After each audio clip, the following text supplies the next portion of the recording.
Hello, I'm Ryan McEachran, and welcome to episode 42 of The Dig. On this week's show, we have Theo Yameogo from EY to discuss the recent launch of the America's Metals and Mining Center of Excellence. Stephanie Alvarez has an important announcement about the return of in-person trade shows. And we'll finish things off with 6 and 60. All this coming up right now. Just a quick note to follow us on Twitter at Mining Suppliers and LinkedIn. And subscribe to our YouTube channel to get the latest and past episodes of The Dig.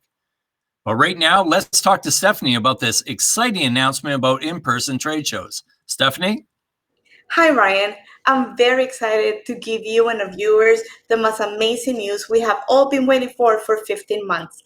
The trade show season 2021 is happening. To kick off, we have the biggest mining trade show in the industry, Mine Expo, taking place from September 13 to September 15 in Las Vegas, Nevada. Second, we have the Convención Internacional de Minería in Acapulco, Mexico, from October 19 to October 22nd. And lastly, we have the Colombia Gold Symposium, taking place from November 16 to November 17. Team Canada is back, and MSTA Canada will provide the best Canada Pavilion you can ever have. For more information, you can contact me at Alvarez at mstacanada.ca. Thank you very much. Get excited. Thanks, Steph. In our last episode, I had Don Duvall, CEO of Norcat, and he mentioned a recent press release announcing the collaboration of EY, who just launched the America's Metals and Mining Center of Excellence. Hearing this, I had to learn more. So I'm pleased to have Theo Yameogo, EY America's Metals and Mining Leader, to discuss this exciting new initiative. Let's dig in now with Theo. Hi, Theo. Welcome to The Dig. Thank you for inviting me, Ryan. I'm happy to be here.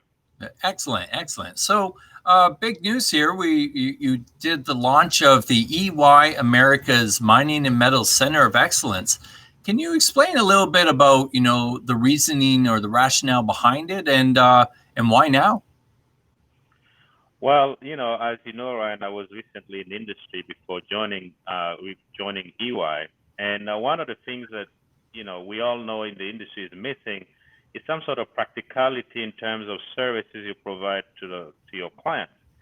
And for us, going through the pandemic, knowing that some of the energy transition imperatives are going to impact mining and that we need to do major transformation, we figured we'll create a center of excellence to actually support and sometimes accelerate what our clients are doing in terms of business transformation, ESG and decarbonization imperatives, but also simple things like first principle. We wanted to make sure that we have some of the gurus of the geoscience and geoengineering aspects sit in the center. So that's one reason why we created it.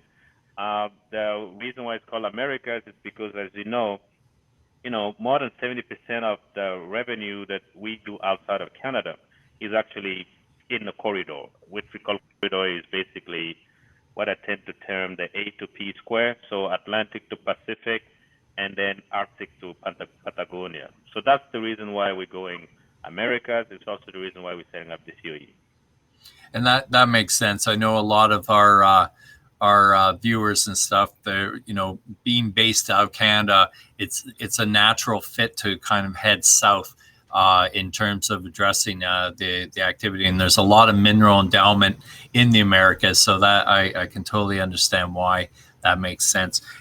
Can you tell us a little bit about what would be the ideal company that would take advantage of this service or platform? Well, we catering to all the size of companies, from the juniors that are doing exploration to the seniors. We believe that services to mining companies are more of a menu that cater to all sorts of sizes and footprint.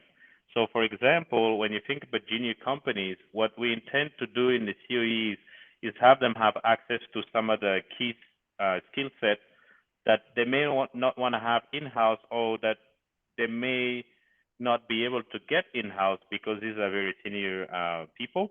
That's one. In terms of the intermediaries, it's really like, the intermediate mining companies may be at a crossroad where they need to innovate or co-create. So we have a co-creation environment where we can innovate alongside like other partners. And I don't know if you had done that last time, so you probably know about this too. But we partner with NORCAT as part of this ecosystem of co-creation and innovation. And there's other partners we already have that are in the center to co-create for more like the medium one. And then for the large companies, it's typically something where we have to bring the global footprint, make sure our folks in like Brazil, Chile, Peru, you name it, are all participating. We also use the center to actually go across the ponds and tap into Africa, Australia, and Europe. So the idea is that this would be a one-stop shop for mining companies that are trying to go through transformation and want to test or actually incubate in the low risk environment before they actually deploy it internally. The issue that we hear about is, the adoption factor, right? Where, a lot of mining in the industry's been historically hesitant to deploy something that hasn't been really de-risked, and understandably so, because a live environment is affecting the P&L of that organization. So, it makes sense that you're creating a place where you can, do that safe. And now I see the natural fit between your initiative and NORCAT in there. Now you use an interesting platform. You call it Wave Space. What is that?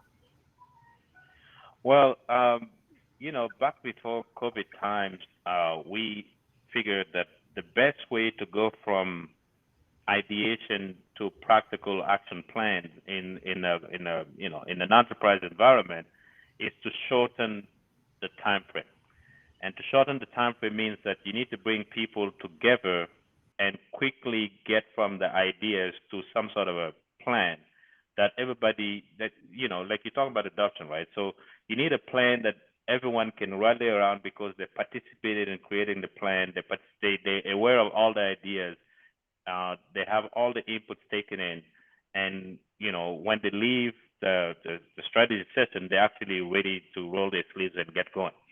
So EY created that ecosystem using technology, but also state-of-the-art, strategy framework, making sure we bake in like the human factors and everything like that.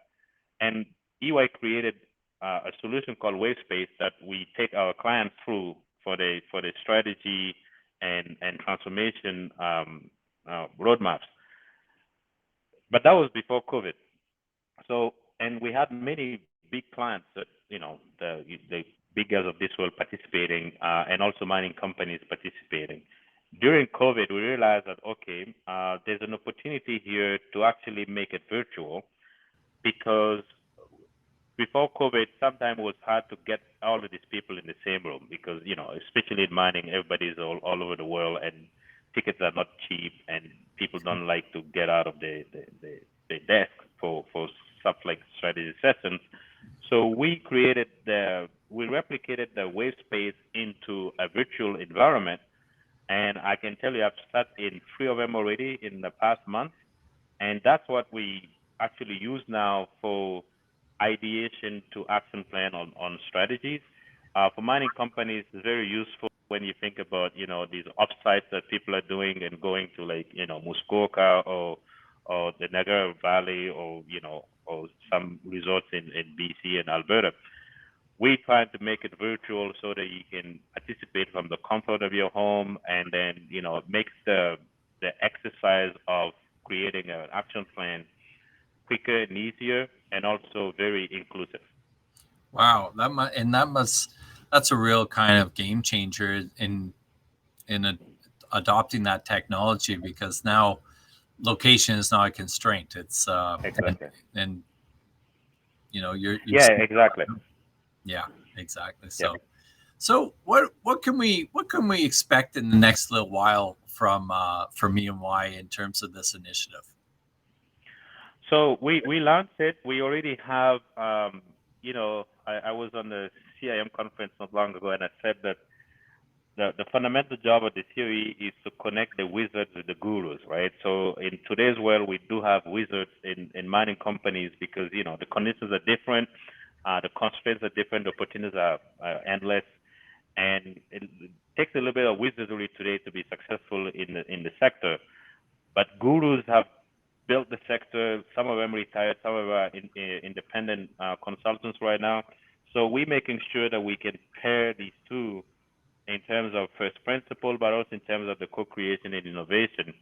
So we have, people like John Lindsay that, have done capital projects left, right, and center across the world that we would like to have work with us. So he's part of the COE. We have exploration geologists like Doc Cater that actually also will be participating.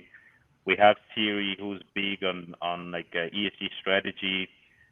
We have two gentlemen that are very good at asset management and reliability, so Doug Strenton and Joe Ashun. We do have Elela Mayer, which you probably met before. She founded Women Who Rock way before it was important to do diversity and inclusion. So she's our diversity and inclusion champion there. So we do have the gurus in place. We have projects right now with clients where they are very involved. And then we launching right after this meeting, I'll be talking to our other alliance group called Exin, and they big on robotics, and we're trying to figure out a way to work out a solution that'll be useful for tailings monitoring and management. So it's full-fledged running, and different clients are already involved. And we will be involving more and more as we go, because we got to ramp it up, and then we got to scale it properly, make sure that it's actually practical and pragmatic for all our clients. That's exciting. It's exciting to hear what you're looking to do here, and it's happening as we speak. Yes. So if someone's interested in this in this initiative and wants to tap into what you're doing, what's the best way to contact you?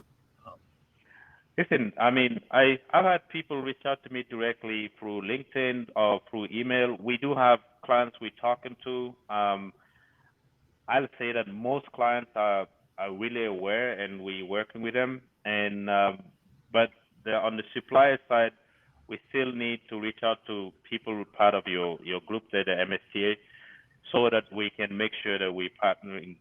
Well, we don't use partnering as a word, but we collaborate at the right level, and because we need the 1 + 1 = 3 here, and it's really EY is just the platform. We just want everybody to play well together and make the industry even bigger and greater. So I'm reachable, and again, you got Don Duval that was on the show, and he also has an ecosystem of players that are part of the MSTA. So it's all going in the right direction. I'll be surprised if somebody just discovered what EY is about, but that's definitely something we're promoting, and we're happy to talk to anybody that wants to get involved. Yeah, well, and it all starts with a conversation. So, Theo, it's been a real pleasure having you on the show to discuss this exciting initiative that you're taking charge of. So thanks again for being on the dig. Yeah, thanks, Ryan. And, your platform is very critical for us in the sector, and I'm glad that you're running it. Thanks a lot. Now it's time for 6 and 60. Let's take a look at the biggest stories affecting the mining industry today. The G7 agreed to phase out new financing for coal projects in a bid to support the global transition to green energy. A report by Clean Energy Canada says Canada has a once-in-a-generation opportunity to position itself as global leader in the EV battery market. Ian Lang from the Colorado School of Mines told the U.S. House Committee on Natural Resources that the country's dependence on other countries' mineral processing is risky. Codelco's products are now 100% traceable, allowing the copper miner to take a step forward in its goals to reduce its carbon footprint and boost sustainability. BHP's Escondida and Spence copper mines are facing potential strikes, Reuters has reported the mining giant has yet to reach an agreement with the workers' union. And finally, according to CNN, Assimi Goïta, the vice president of Mali, has removed the president and prime minister from office and has assumed control. How this affects mining operations remains to be seen. That is your 6 and 60. That's it for this week's episode. I'd like to thank our guest, Theo Yameogo, and of course, Stephanie Alvarez. You can follow us on Twitter at Mining Suppliers and LinkedIn, and subscribe to our YouTube channel to get instant access to the latest episode of the day. Thanks for joining us. Until next time, I'm Ryan McEachran. Take care and stay safe.